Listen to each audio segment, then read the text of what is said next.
आप कौन हैं जीवन के अनुभवों में हमारा असली सच कहीं नीचे दब जाता है, लेकिन हम जब चाहे खुद के पास वापस आ सकते हैं। अक्सर लोग आपसे कहते हैं जस्ट बी और सेल्स, यानी कि तुम अपनी सच से दूर मत जाओ।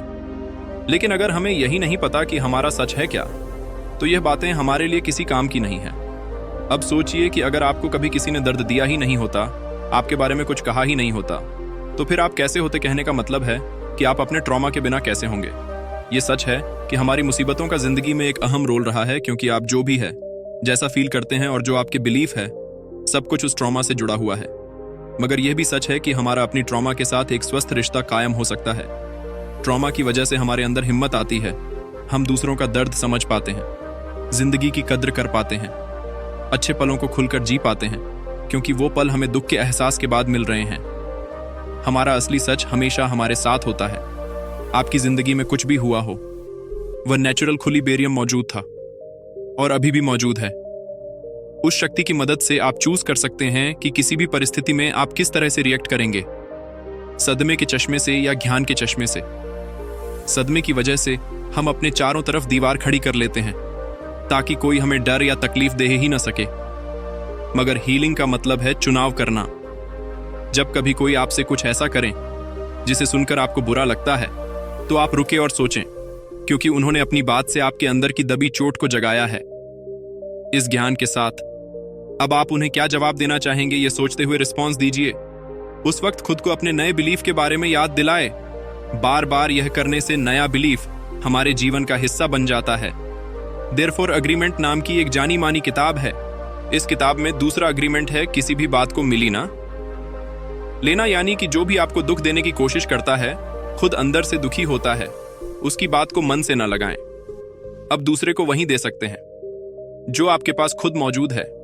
आप सोशल मीडिया पर कुछ देख रहे हैं और किसी की पोस्ट से आप ट्रिगर हो जाते हैं।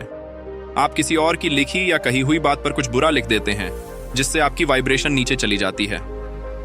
आपके अंदर से जो गुस्सा निकलता है, असल किसी दबे हुए चोट की वजह से है। आप सोशल मीडिया पर ट्रोल कहलाए जाते हैं। जो लोग अंदर से सुरक्षित महसूस करते हैं, वह कभी भी किसी और की कही हुई बात पर अपना मानसिक संतुलन नहीं खोएंगे। आप खुद के लिए बाउंड्री बना सकते हैं। उदाहरण के लिए खुद से वादा कीजिए कि जब भी आप किसी बात पर त्रिगुट फील करें, आप थोड़ा वक्त लेंगे, उस समस्या के साथ बैठेंगे और फिर जवाब देंगे। हमें अपनी नई बिलीफ को अपनी जिंदगी का सच बनाना है। इन बिलों को बार बार दोहराएं, ताकि वक्त के साथ आपके दिमाग के लिए इन्हीं सच मानना बेहद आसान बन जाए। दरअसल कोई भी परेशान करने वाली परिस्थिति हमारे लिए इन बिलों को अब बनाने का एक मौका है। खुद से पूछिए कि सामने वाले ने जो भी कहा है, उसकी वजह से मुझे इतना गुस्सा क्यों आ रहा है? मुझे दूसरे इंसान को गलत साबित करना है? मेरा कौन सा लिमिटिंग बिलीफ मुझे गुस्सा करने पर मजबूर कर रहा है? फिर खुद को अपने नए बिलीफ के बारे में याद दिलाएं, जैसे स्किन को दुनिया की हर औरत पर गुस्सा आता था क्योंकि एक लड़की ने उनका दिल तोड़ दिया था। ये उनका सच नहीं है, उनका ट्रॉमा उनसे यह करवा रहा था। जब भी वैक्सिंग को एक आत्मविश्वासी लड़की मिलती थी, उन्हें लगता था कि वह उनका फायदा उठाएगी। फिर उन्होंने अपने इस बिल को बदलकर यह कहना शुरू किया, मैं एक सच्ची, नेक और समझदार लड़की के साथ प्यार भरा रिश्ता निभाने के लायक हो। जैसे ही उनका पुराना बिलीफ ऊपर आना शुरू करता था, वो खुद को इस नई दिल्ली की याद दिलाते थे। इस प्रोसेस में वक्त लगा, मगर खुद से लगातार यह कहने के कुछ समय बाद वैक्सिंग मानने लगे कि औरतें भी आदमियों की तरह इंसान है और वह हर वक्त किसी लड़के के साथ रहकर अपना फायदा नहीं ढूंढ रही होती है।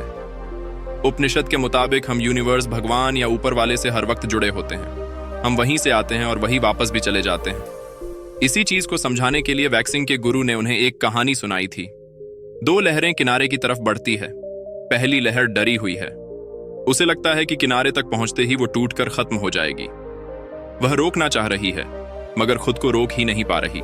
वह सोच रही है कि दूसरी लहर उससे बड़ी क्यों है, वह ज्यादा बड़ी क्यों नहीं है। वह कुछ और देर लहर बनकर जीना चाहती है। शायद वो बाकी लहरों जितनी अच्छी नहीं है। अब यह लहर अपने हर पल को कंट्रोल करना चाहती है, इसीलिए उसके मन में डर है और उसे लग रहा है कि उसके साथ सब कुछ गलत हो रहा है। दूसरी तरफ एक और लहर है जो बहुत शांत है। उसे लग रहा है कि वह कुछ पलों के लिए लहर बनी और उसे कितना मजा आया। उसे पता है कि वह समंदर से निकली है और वापस समंदर में समा जाएगी। किनारे पर पहुंचने से उसकी हस्ती खत्म नहीं होगी, उसका असली वजूद समंदर में ही है। दूसरी लहर खुद से जुड़ी हुई है। पहली लहर अपने आज का मजा नहीं ले पा रही, क्योंकि उसे कल के न होने की ज्यादा चिंता है। मैं और आप भी एक लहर ही है, और समंदर हमारा यूनिवर्स या भगवान। अगर हम अपनी सोच से जुड़े रहेंगे तो हम शांत महसूस करेंगे, और हमारे जीवन के अच्छे और बुरे दिन इस अंदरूनी शांति को हमसे दूर नहीं कर पाएंगे।